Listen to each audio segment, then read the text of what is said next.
Many centuries ago, deep in the Sahara Desert of West Africa, there was a city called Timbuktu. It was built near a bend in the Great Niger River in what is now the country of Mali.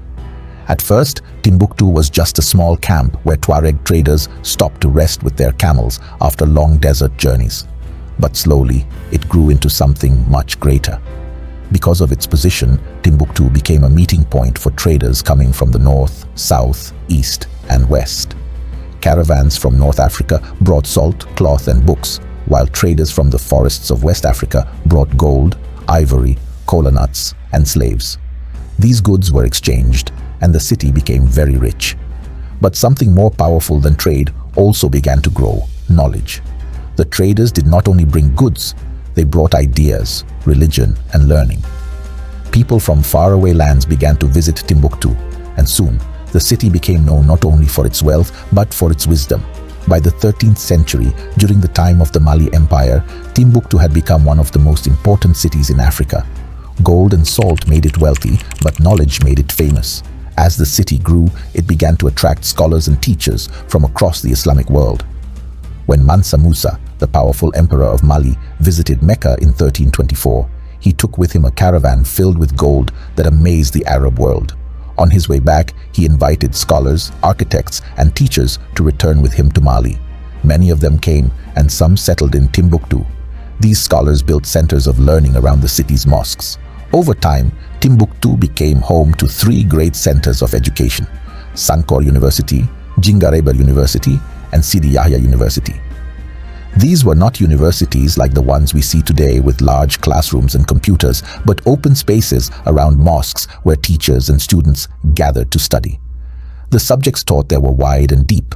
Students learned mathematics, astronomy, medicine, geography, law, philosophy, and history. The teachers used handwritten books called manuscripts as their main study materials. These books were often written in Arabic, the language of learning in that time, and sometimes in local African languages. Timbuktu's reputation spread across Africa and beyond. People came from Egypt, Morocco, Spain, and the Middle East to study there. Owning books was considered a sign of wealth and intelligence. In Timbuktu, books were more valuable than gold. Over time, Timbuktu became a city of libraries. Thousands of books and manuscripts were written, copied, and collected. These manuscripts covered almost every subject, from religion and philosophy to science, mathematics, medicine, poetry, and politics. Many families in Timbuktu kept private collections of these manuscripts. These family libraries were carefully protected and passed down from generation to generation. Some families had only a few dozen manuscripts, while others had hundreds or even thousands. Together, they formed the great body of knowledge that historians now call the Libraries of Timbuktu. These manuscripts revealed something powerful about Africa's past. They showed that long before European colonization, Africans were already writing books, studying the stars, practicing medicine, and keeping detailed records of history and law. Timbuktu stood as proof that Africa had a rich and advanced intellectual civilization. But the golden age of Timbuktu did not last forever. In 1591, the city was attacked by the Moroccan army under the rule of Sultan Ahmad al-Mansur.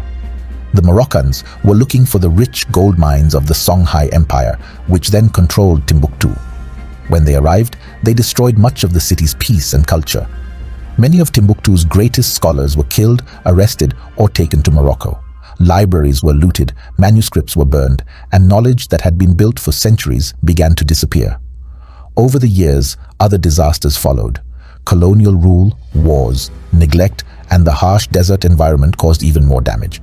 Termites ate through wooden shelves, floods damaged old papers, and many books simply turned to dust under the desert heat. By the 19th century, European explorers who visited Timbuktu described it as a forgotten and ruined town. They did not know that hidden beneath the sands and inside the homes of its people were thousands of ancient manuscripts, silent witnesses of a once great civilization. In the 20th century, stories began to spread among researchers that some families in Timbuktu had been secretly protecting old manuscripts for hundreds of years. When historians and archaeologists began to investigate, they were amazed by what they found. Inside wooden boxes, clay pots, and underground cellars, thousands of manuscripts had survived, hidden by families who refused to let their history die. One of the most important figures in this rediscovery was Abdel Kader Haidara, the son of a local scholar who had spent his life caring for manuscripts. After his father's death, Haidara made it his mission to collect, protect, and preserve Timbuktu's ancient books. He went from village to village, talking to families, earning their trust, and convincing them to bring their manuscripts out of hiding. Over time, Haidara and his team gathered over 350,000 manuscripts, many dating back as far as the 13th century. But their greatest challenge came in 2012, when militants invaded northern Mali and took control of Timbuktu. The extremists began destroying anything they considered un-Islamic, including ancient tombs and manuscripts. To save the libraries, Haidara and a group of brave locals organized a secret rescue mission. They packed thousands of manuscripts into metal trunks and wooden boxes and smuggled them out of the city in cars, boats, and even on donkeys. The journey was dangerous. They risked their lives, but they succeeded. Their courage saved one of Africa's greatest treasures from complete destruction. Today, the rescued manuscripts are being preserved and digitized so that they can be safely studied by future generations. Some are kept in Mali, while others are being carefully restored with the help of scholars and archivists from around the world. These manuscripts are a window into Africa's long and brilliant history of learning. They show that long before European schools and libraries appeared, Africans had already built centers of education and recorded their knowledge in writing. Timbuktu's libraries stand as a reminder that Africa's greatest wealth lies not only in its land, gold, or oil, but in its wisdom.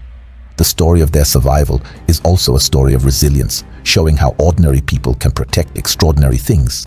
Even after centuries of invasion, colonization, and war, the people of Timbuktu kept their knowledge alive.